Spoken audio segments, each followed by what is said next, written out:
안녕하십니까. 자, 여러분들 이번 5월달 중간 모의고사 여러분들 오늘 해설 강의 담당을 맡고 있는 저는 임기원이라고 합니다. 자, 여러분들 모의고사 보시는데 고생 많이 하셨고, 제가 늘상 모의고사 해설 강의 할 때마다 여러분들한테 강조드리는 게 하나 있거든요. 점수에 연연하지 마시라는 이야기. 지금 점수는 여러분들 실제 합격 점수하고는 전혀 상관없습니다. 그러니까 내가 몇 점을 맞았느냐 이게 중요한 게 아니고, 이걸 왜 틀렸을까? 앞으로 이걸 틀리지 말아야지, 이런 생각을 하시라는 거죠. 아셨죠? 자, 그러면 우리 해설 한번 보도록 하죠. 자, 1번 문제 한번 보도록 하겠습니다. 자, 1번. 부가권의 제척기간과 징수권의 소멸시효에 관한 설명으로 틀린 것은 이렇게 나와 있죠. 자, 그래서 봤더니 제척기간하고 소멸시효를 두 개를 다 물어봤네요. 자, 1번을 보니까 제척기간은 10년이래요. 자, 제척기간 10년이 나왔으니까 뭐가 나와야 돼요? 앞에 보니까 사기나 부정자가 보이네요. 자, 사기나 부정이 보이면 10년짜리가 맞죠? 자, 2번을 봤더니 제척기간이 7년이랍니다. 자, 제척기간이 7년이 나올 수 있는 경우 어떤 경우예요? 무신고죠. 그래서 봤더니 신고서를 제출하지 아니한 나왔네요. 그러면은 7년짜리가 맞죠?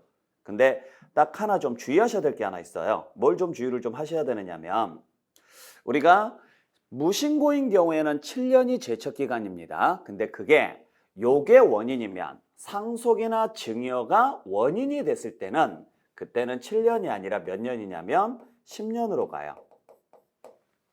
알고 계시길 부탁드릴게요. 그래서 7년짜리가 나오는 경우는 무신고였을 텐데, 만약에 그게 원인 자체가 상속이나 증여가 원인이었을 때는 몇 년이 되느냐면 10년이 된다는 사실 봐주시길 부탁드리고, 자, 그 다음에 3번을 보시면은 자, 납세무 성립일부터 5년이 되는 날까지 부과하지 않으면, 자, 부과하지 않으면 부과할 수 없다. 즉 납세무는 소멸한다.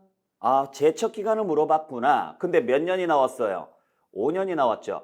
부가권에 대한 문제가 나오게 되면 항상 부가를 물어보면 제척기간을 물어보는 거고, 징수를 물어보면 소멸시효를 물어보는 거예요.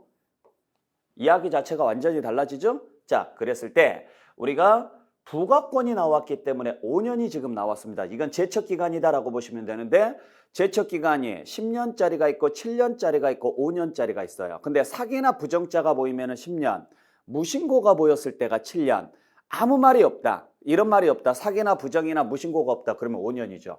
자, 재산세는 신고하는 세금이 아니니까 무신고가 없죠? 그 다음에 봤더니 사기나 부정은 없는 것으로 한대요. 그러면 5년이 맞죠. 그리고 한 가지 더 주의를 하셔야 될 게, 재산세 같은 경우에는 자, 신고하는 세금은 언제부터 제척기간이 시작되느냐면 신고기한 다음 날부터. 근데 재산세처럼 신고 의무가 없는 세금은 납세무가 성립된 날로부터 제척기간이 시작되죠. 이것까지 같이 보시라고 해서 같이 내놨으니까 확인하시길 바라고. 자, 4번을 보죠. 4번을 봤더니 10년이 나왔습니다. 10년이 나왔는데 뭘 물어봤느냐? 시효를 물어봤네요. 자, 소멸시효가 10년이 될 수 있는 경우, 국세는 얼마 이상?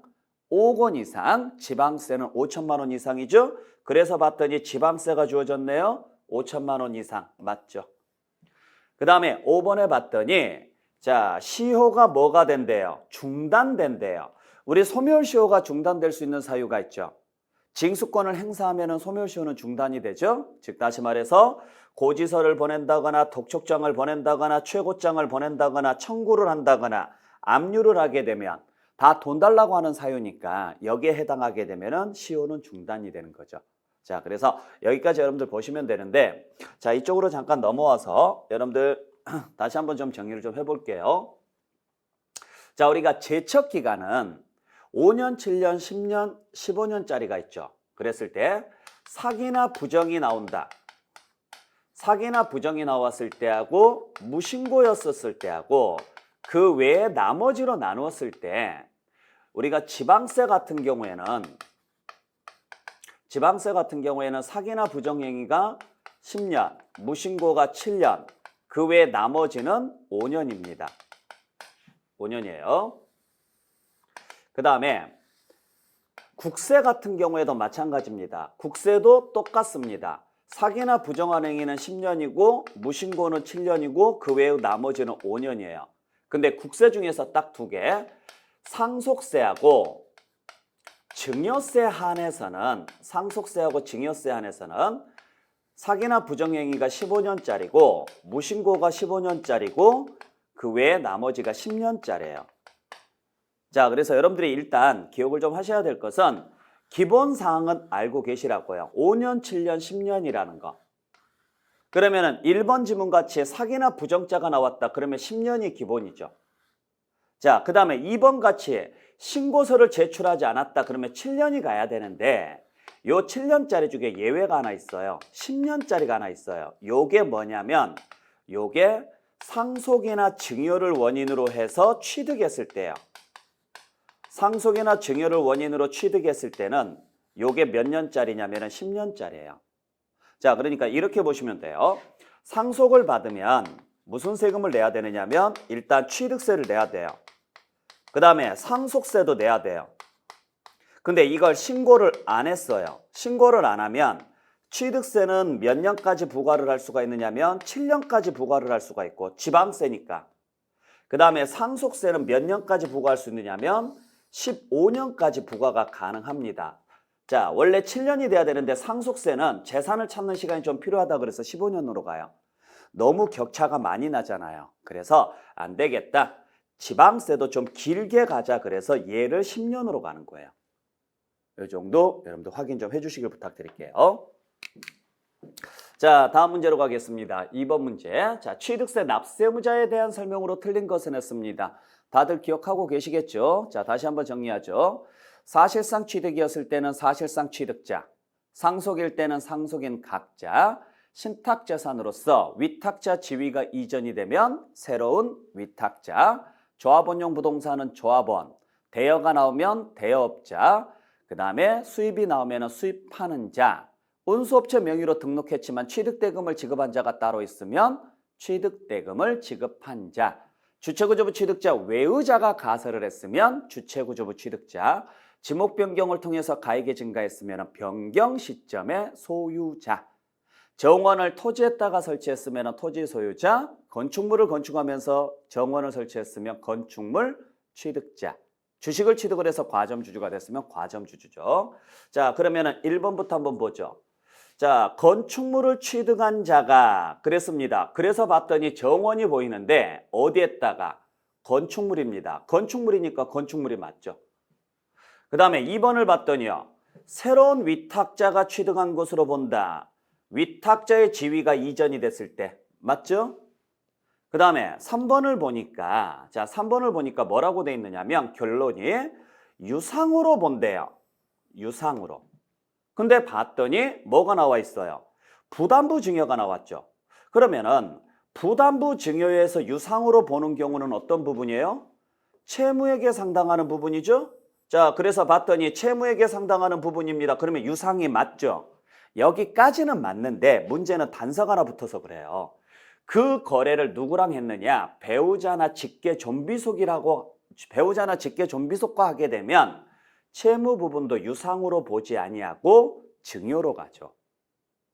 그러니까 부담부 증여 중에서 채무 상당액은 갚아야 되니까 유상거래로 봐요. 근데 그걸 누구랑 거래했다면 배우자나 직계존비속과 거래했다면 그 채무 부분도 뭘로 보느냐면 일단 증여로 의심합니다. 다만 대가를 지급했다라는 사실이 입증이 되면은 그때는 유상거래로 보죠. 근데 대가를 입증했다라는 말이 없잖아요. 그러면은 여기는 유상이 아니라 증여로 가야죠. 자, 그래서 답은 3번이고, 자, 죄송합니다. 지금 2번하고 4번이 지문이 똑같아요. 제가 좀 실수했는데 여러분들 좀 양해 부탁드릴게요. 자, 그래서 4번도 뭐 2번하고 똑같은 지문, 새로운 위탁자가 취득한 것으로 본다라는 거고, 그 다음에 5번에 봤더니 누가 취득한 것으로 본대요? 주체구조부 취득자가 함께 취득한 것으로 본다. 그래서 봤더니 주체구조부 취득자 보이네요. 자, 주체구조부 취득자 보이면 그냥 주체구조부 취득자가 나오면 돼요. 여기서 함께 취득한 것으로 본다. 여기는 신경 안 쓰셔도 돼요. 가끔 이거 가지고 고민하신 분들이 좀 계시는데 주체구조부 취득자는 누구라 그랬어요? 건물주라 그랬죠? 근데 건물주 외의자가 가설을 했어요. 즉 다시 말해서 건물주 아닌 다른 사람이 뭔가를 설치를 했을 때 그로 인해서 자산 가치가 늘었다면 개수에 해당하는데, 그러면 취득세 낼 때 누가 내느냐? 최종 혜택은 누가 봐요? 건물주가 보죠. 그러니까 건물주인 주체구조부 취득자가 내는데, 왜 이렇게 문장을 썼느냐? 새로운 다른 사람이 설치를 했지만 건물주가 같이 설치해 준 걸로 본다 이야기예요. 그러니까 건물주 너가 세금을 내, 이런 구조로 가죠. 자, 확인하시고요. 자, 그 다음에 3번 문제 보죠. 자, 취득세 표준세율이 가장 낮은 것은? 이렇게 물어봤는데, 자, 우리 취득세 표준세율 문제 나오면 항상 뭐부터 확인하라 그랬어요? 무슨 취득인지부터 확인하라 그랬죠? 자, 1번 봤더니 유상이네요. 자, 유상이니까 이제 물건 봐야죠. 물건을 봤더니 주택이네요. 그것도 몇 주택이 됐답니까? 3주택이 됐답니다. 그러면 특례세율을 적용하죠? 그래서 봤더니 금액이 7억짜리네요. 자, 그러면은 7억짜리면 우리가 6억까지가 있고 그 다음에 9억부터 이렇게 넘어가는데, 6억까지가 1%, 9억이 초과된 집은 3%, 6억에서 9억 사이는 1%에서 3%까지 이렇게 상향되죠. 그때 딱 가운데에 걸리는 금액이 7억 5천이거든요. 그러면 7억 5천이 2%라는 이야기예요. 7억 5천이. 그러면은 지금 7억이니까 요 사이에 들어가죠. 그러면은 1%보다는 높은데 2%보다는 낮죠. 자, 정확히 얼마인지는 모르겠지만 하여간 1%보다는 높고 2%보다는 낮다라는 이야기죠. 일단 이렇게 적어놓고 갈게요. 자, 그 다음에 두 번째 보죠. 두 번째 봤더니 뭐의 동그라미? 무상입니다. 상속을 제외한 무상. 자, 상속을 제외한 무상이니까 복 받았다. 815 광복. 근데 자, 증여면 뭘 보라 그랬어요? 비영리냐 아니냐 보라 그랬죠. 물건 보지 말고. 봤더니요, 비영리 단체라는 말이 없네요. 그러면은 1호를 더해서 얘는 몇이 돼야 돼요? 3.5%가 돼야죠. 자, 그 다음에 3번을 봤더니 신축이 나왔네요. 자, 신축이면은요 무조건 2.8%죠. 그 다음에 4번을 봤더니요, 자, 유상거래입니다. 유상인데 물건이 주택입니다. 자, 주택인데 몇 주택이 됐대요? 4주택이 됐대요. 4주택부터는 특례세율이 적용이 안 되죠. 그러니까 얘는 그냥 4%네요. 그죠? 자, 그 다음에 5번을 봤더니요, 분할이 나왔습니다. 그것도 공유물 분할이네요. 공유물 분할이면 2.3%죠. 자, 그래놓고 보니까 가장 낮은 거 찾으라 그랬네요. 2.3, 4%, 2.8%, 3.5%. 근데 여기는 2%보다는 낮네요. 그러니까 답은 여기겠죠. 정확히 몇 프로인지는 모르셔도 돼요. 계산식은 여러분들 알고 계시잖아요. 계산식은. 요거 계산할 때 어떻게 계산하는지는 아시죠? 취득가액에다가 취득가액을 3억으로 나눈 다음에 여기에다가 2를 곱하고 여기에서 다시 3을 빼는 금액이죠. 이렇게 계산하면 되는데, 이렇게 계산하게 되면은 뭐가 돼요? 소수점이 나와요. 근데 소수점을 계산하려고 하지 마시고, 중요한 것은요, 7억 5천보다 낮고 6억보다 높으면 1%보다는 높지만 2%보다는 낮다라는 이야기죠. 왜냐면 7억 5천이 2%니까. 그러면은 여기서 2%보다 낮은 게 없으니까 얘가 제일 낮은 거죠. 일부러 여러분들 이 계산식도 좀 생각을 해주시고, 굳이 계산을 하지 않더라도 세율이 어느 정도는 나올지는 대충은 예상하라 그래서 이 문제를 한번 내봤어요. 그러니까 여러분들이 이 과정을 다시 한번 좀 생각을 해주시길 부탁드릴게요.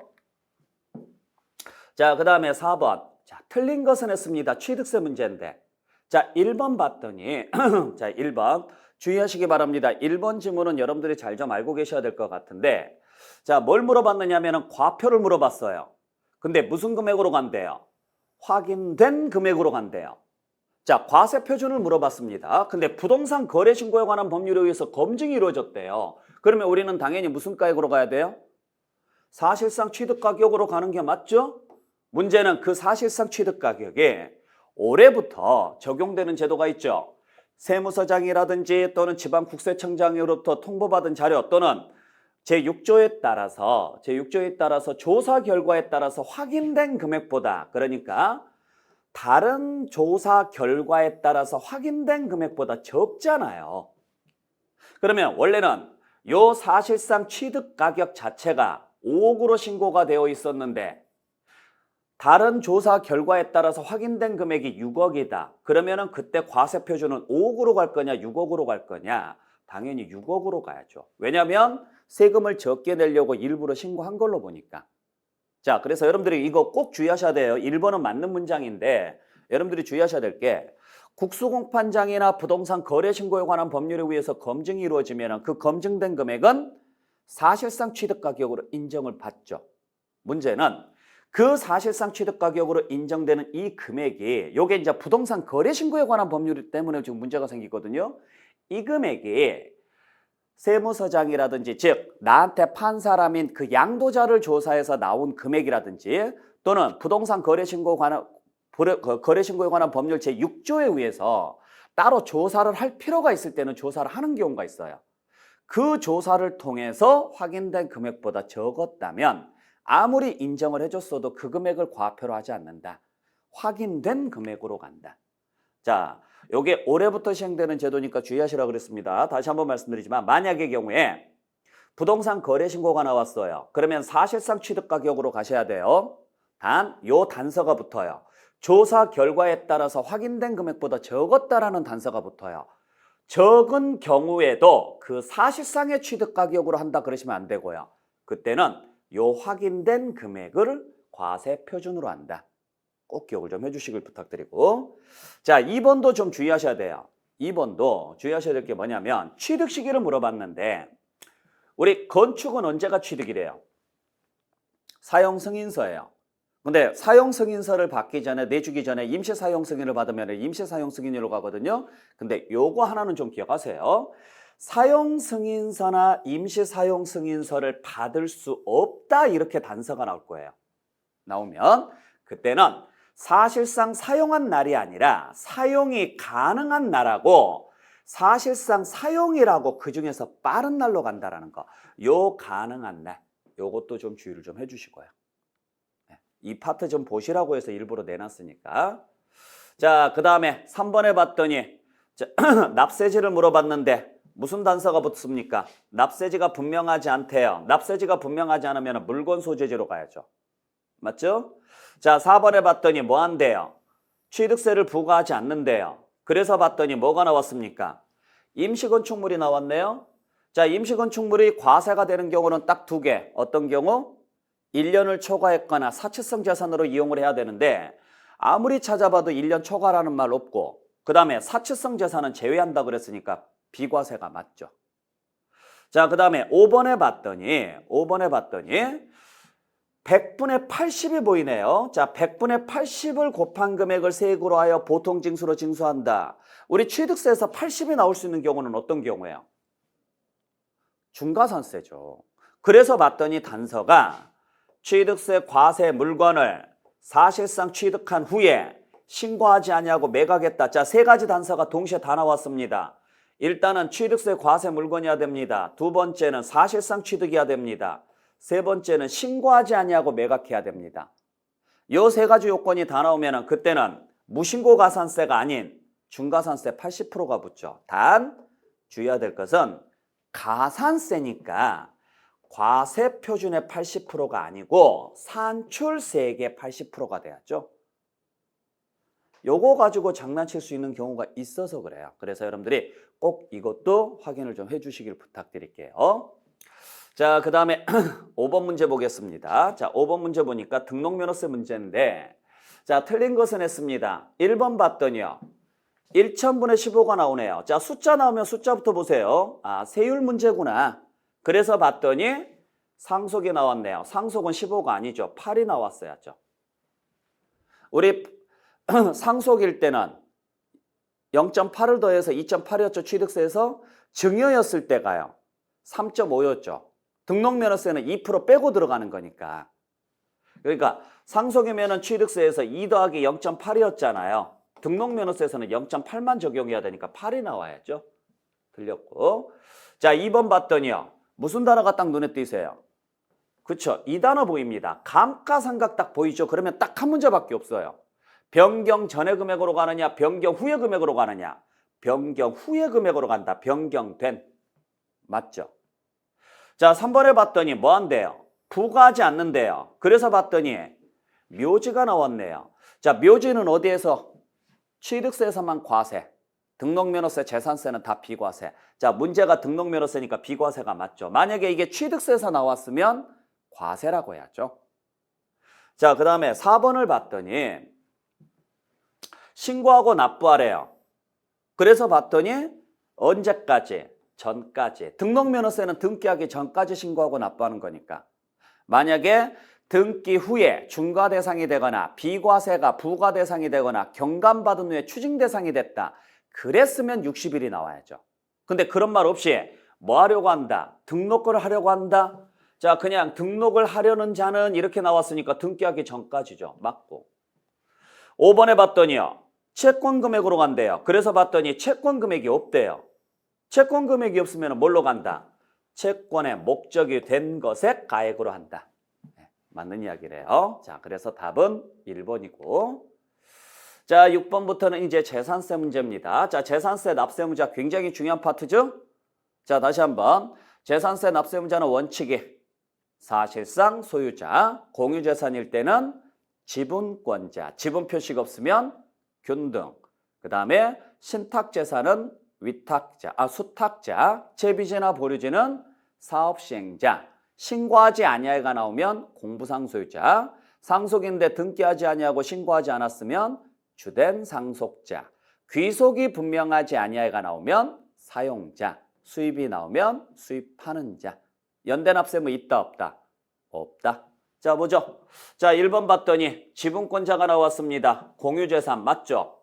그리고 꼭 확인해야 될 거. 지분 표시가 없다. 그러면요. 균등. 1번은 맞고. 자, 2번을 봤더니 2번은 일단 놔두고 자, 3번을 가죠. 3번을 봤더니요. 사용자가 나왔습니다. 사용자가 나오려면 뭐가 나와야 돼요?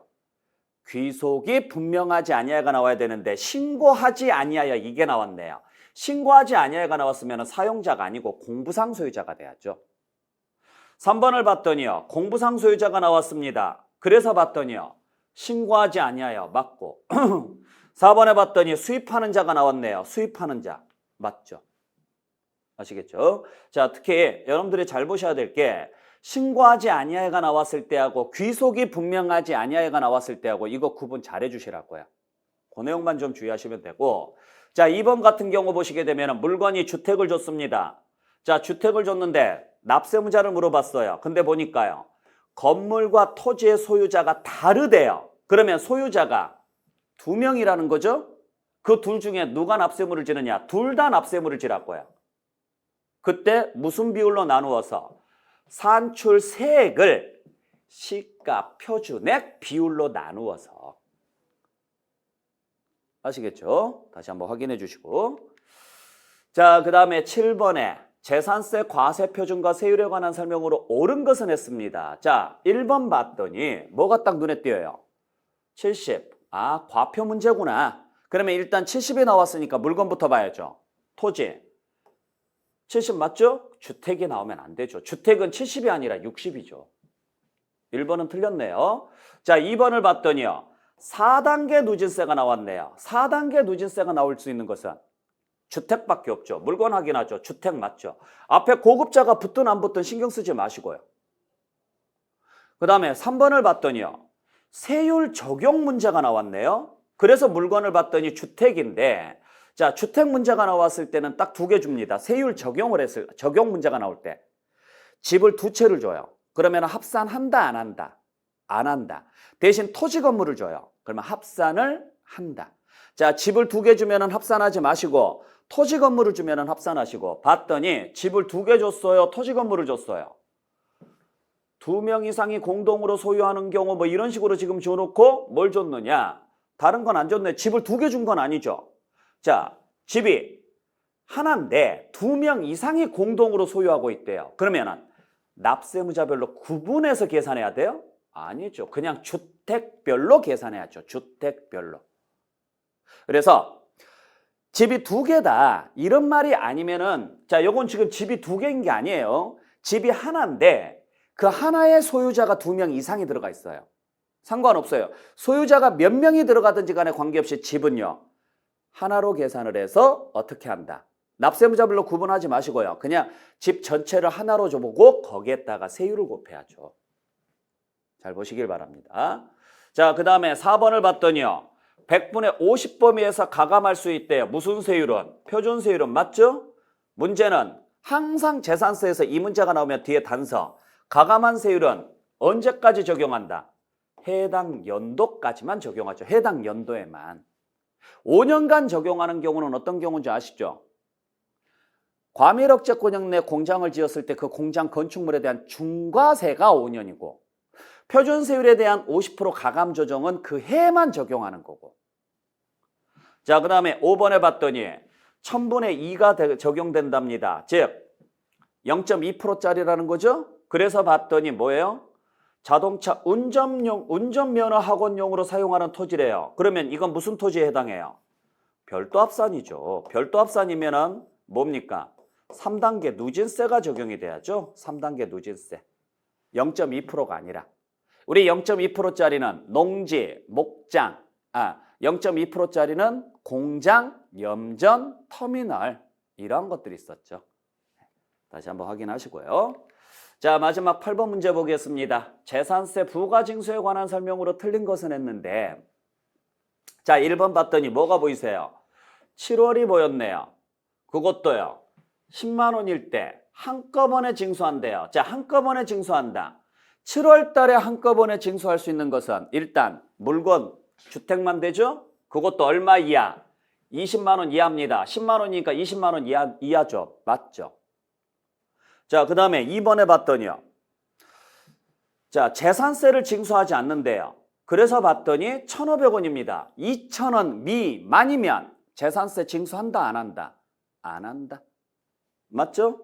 자, 3번에 봤더니요. 105가 나왔습니다. 자, 105가 나왔다. 그러면 상한 문제.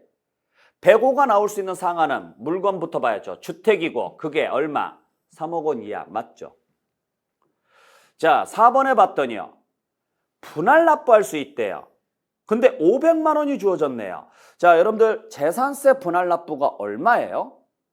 250이죠. 그러면 250이 주어졌으면 할 수 있냐 없냐 문제인데 250의 2배인 500을 줬잖아요. 그러면 반드시 이걸 봐야죠. 이거. 초과래요. 2배를 넘었어요. 넘었으면 얼마를 분할 납부할 수 있어야 돼요?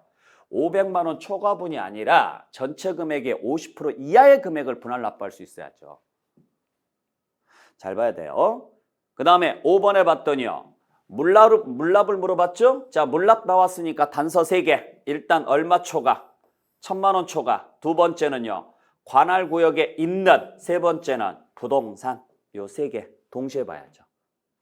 자, 그래서 여기까지 여러분들 중간고사 정리를 좀 하도록 할게요. 자, 우리가 총 16문제인데 지금 중간고사를 제가 재산세까지만 잡아놨어요. 왜냐면 보통 재산세까지가 8문제 정도 출제가 돼요. 8문제에서 9문제 정도. 그 다음에 다음 기말고사 때 종합부동산세하고 소득세를 정리를 할 건데 그때 종합부동산세하고 소득세가 보통 한 7문제에서 8문제 나오거든요. 그래서 반반씩 나누어서 정리를 했기 때문에 여러분들이 다시 한번 내가 틀렸던 부분, 제가 계속 말씀드리죠. 어떤 부분을 내가 틀렸는지가 어떤 부분을 틀렸는지를 반성을 하는 게 중요한 거지.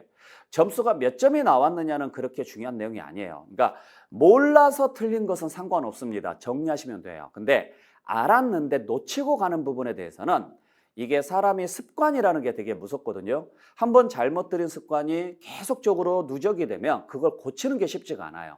그걸 빨리빨리 고쳐서 문제 풀 때 여러분들이 실수를 좀 줄일 수 있도록 그렇게 최선을 좀 다해 주시길 부탁드리겠습니다. 자, 여러분들 수고 많이 하셨고 다음 기말고사 때 다시 찾아뵙도록 하겠습니다. 마치겠습니다.